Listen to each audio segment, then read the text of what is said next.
senang musda yang berpartisipasi dalam pagi ini untuk mensukseskan acara kegiatan ini. Demikian sambutan dari saya. Mohon maaf atas segala salah dan khilaf.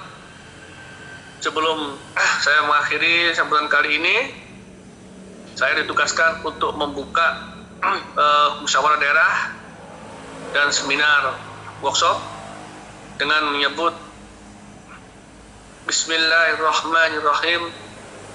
Dengan ini secara resmi seminar workshop Pemda Sumatera Barat dan musyawarah daerah 7 Sumatera Barat secara resmi dibuka.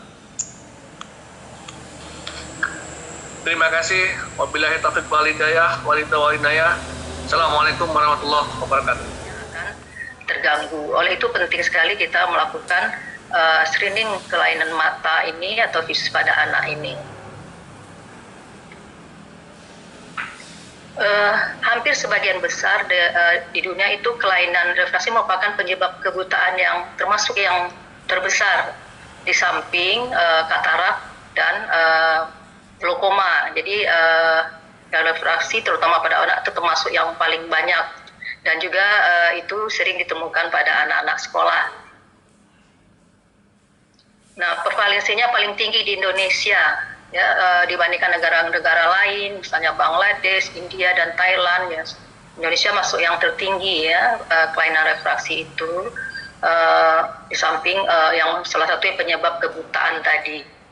Jadi oleh sebab itu sangat diperlukan sekali, apalagi anak-anak dia tidak bisa mengeluh tentang masalah di matanya, kita penting sekali mendeteksi kelainannya sedini mungkin.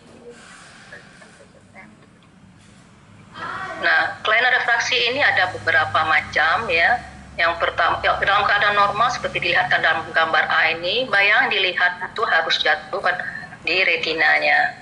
Tapi pada keadaan ada beberapa macam, ada miopia, itu yang paling sering ini adalah kelainan di mana bayangan dilihat oleh anak itu jatuhnya di depan retina.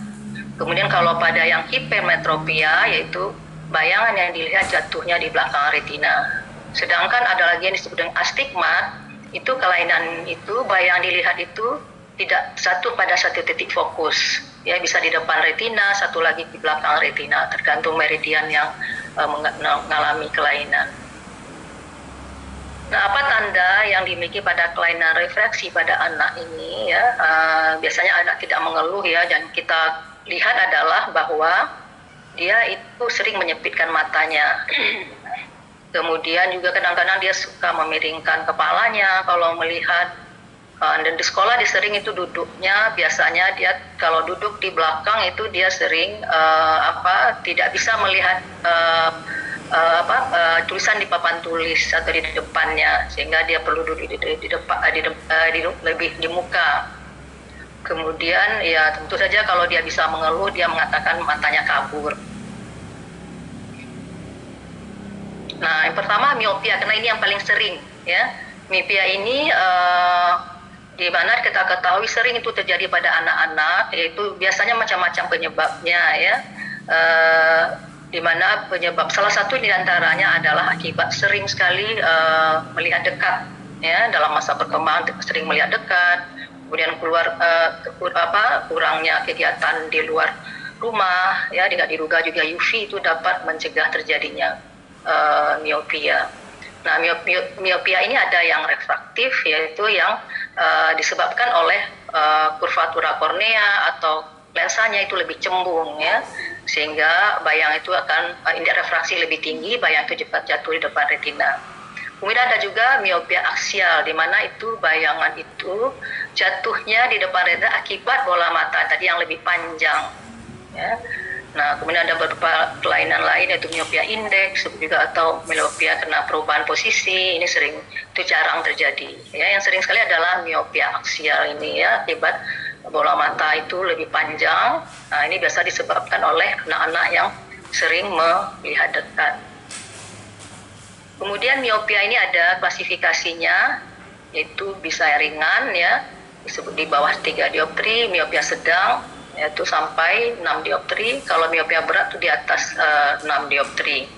Dan miopia ini yang ada yang tetap aja atau disebut dengan simplex ya, dia bersifat menetap, tapi ada juga yang progresif. Jadi pada anak-anak itu ada miopia itu makin lama makin tinggi ya. Awalnya waktu dia kecil miopianya sekitar hanya misalnya masih miopia ringan, tapi dalam perjalanannya mencapai dewasa atau remaja itu bisa mencapai miopia tinggi. Nah, kemudian miopia yang sangat tinggi, yaitu disebut dengan miopia malignan, itu menyebabkan akibatnya akan terjadi kelainan pada retina atau saraf matanya akibat pembesaran bola matanya. Sehingga ini biasanya pada miopia tinggi ini atau miopia malignan, terutama miopia malignan ini menimbulkan kerusakan visus yang tidak bisa diperbaiki dengan memakai kacamata. Nah, kemudian gambaran klinisnya bagaimana ya? Yang jelas kalau dia anaknya sudah bisa bicara, tentu dia akan mengatakan matanya kabur. Kemudian dia sehingga anak tadi akan kaburnya terutama waktu melihat jauh. Recording stopped. Kemudian kalau dekat dia biasanya lebih jelas melihatnya. Kemudian matanya biasa sering lelah, mengeluh lelah, sering memicing-micingkan matanya, mengecil-ngecilkan matanya. Nah, kemudian kalau kita lihat di matanya biasanya itu matanya itu bola COA-nya atau ke dalam bola mata itu lebih dalam. Yang paling mudah kita lihat adalah pupil. Biasa kalau pupil anak-anak dengan miopia ini pupilnya lebih lebar, lebih besar ya, bukan lebih lebar, lebih besar diameternya. Nah, itu kemudian pada pemeriksaan fundus kita bisa lihat nanti pada Recording in progress. matanya itu ya akan terlihat nanti ada kelainan-kelainan pada fundus yang bisa disebut dengan tigroid. Nah, kalau hipermetropia ya, hipermetropia itu beda dengan miopia. Kalau miopia bayangan jatuh di depan retina, kalau hipermetropia bayangannya jatuh di belakang retina ya. Nah, hipermetropia ini pasien memang akan mengeluh walaupun jauh dan dekat dia akan kabur. Ya kalau pasiennya ya. Karena bayang jatuh di belakang retina, akibatnya apa? Kalau dia melihat dekat, tentu dia harus perlu akomodasi yang lebih hebat. Sedangkan dia bermasalah dalam hal proses akomodasinya. Nah, gambarannya bagaimana berbeda dengan miopia tadi ya. Pada hipermetropia ini pada anak-anak kita harus hati-hati. Biasanya anak-anak itu kena akibat gangguan. Kalau untuk melihat dekat itu perlu akomodasi. Sedangkan dia waktu melihat jauh, kemudian melihat dekat itu bayangan jauh di belakang retina, sehingga dia perlu akomodasi yang berlebihan. Nah, akibat akomodasi yang berlebihan itu anak menjadi lelah, ya, kesulitan waktu menulis, membaca, ya, sehingga dalam gambaran nanti akan kelihatan bahwa pada matanya bisa kita lihat gejalanya adalah nanti akibat akomodasi yang berlebihan tadi matanya ada trias namanya, ada akomodasi, konvergensi. Kalau tidak terjadi akomodasi akan terjadi konvergensi, akan terjadi miosis. Sehingga pada anak-anak yang hipermetropia ini kalau kita tidak berikan koreksi itu matanya bisa juling ya, atau juling ke dalam. Nah, seperti gambar ini itu disebut dengan esotropia, juling ke dalamnya. Nah, pupilnya lebih kecil.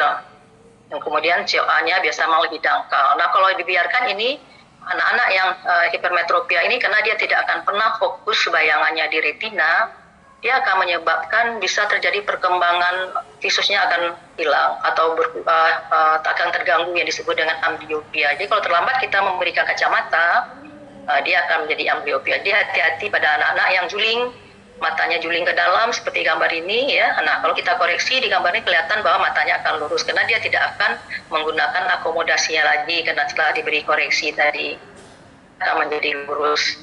Nah, kalau tidak dikoreksi ini itu akan menimbulkan amblyopia. Nah, itu yang paling ditakutkan. Jadi anak-anak perlu diperiksa apakah anak-anak yang juling terutama yang esotropia ini. Nah, kemudian ada lagi yang astigmat, itu meridian, apa yang dilihat tadi antara median vertikal, median horizontal itu tidak jatuh pada satu titik, ya. Nah, bisa dia satu di depan meridian vertikalnya jatuh di depan retina, satu lagi meridian vertikalnya jatuh di belakang retina. Seperti misalnya astigmat Wisderul ini. Jadi meridian vertikalnya itu jatuh di depan retina, sedangkan meridian horizontalnya jatuh di belakang retina. Nah itu yang disebut dengan astigmat. Jadi gabah yang dilihat tidak sama terangnya. Nah kalau dia ada juga astigmat yang irregular ya. Irregular itu artinya tidak bisa kita dia tidak mempunyai dua meridian yang saling tegak lurus di gambarannya, nanti tidak bisa kita koreksi dengan koreksi biasanya pada sikatrik kornea itu terjadinya dengan koreksi kacamata. Nah kalau astigmat ini pada 5 macam ya. Ini yang disebut dengan pertama, kalau satu bayangannya jatuh di depan retina, kemudian satu lagi pas pada retina, nah ini disebut dengan astigmat miopia ya, astigmat miopia simplex ya. Nah kalau yang ini, kalau dua-duanya di depan retina, yang pertama ini dua-dua depan retina, satu di depan, keduanya juga bidang horizontal di depan retina, bidang vertikal juga depan retina, ini disebut dengan miopia atau kompon miopia astigmat. Kemudian yang ketiga, satu di depan retina, satu lagi di belakang retina, disebut dengan astigmat mixtus. Kemudian yang hipermetro demikian juga, satu di belakang retina, satu pada retina, itu disebut dengan hipermetro simplex astigmat. Kemudian kalau kedua-duanya di belakang retina disebut dengan astigmat hipermetro compositus. Nah, kemudian gambaran bayangannya kelihatan di sini bahwa ada, kalau normal nih pada gambar pertama ini semua dijelaskan, semua bidang dilihat jelas. Tapi pada gambar ini bidang vertikal horizontal yang atau miring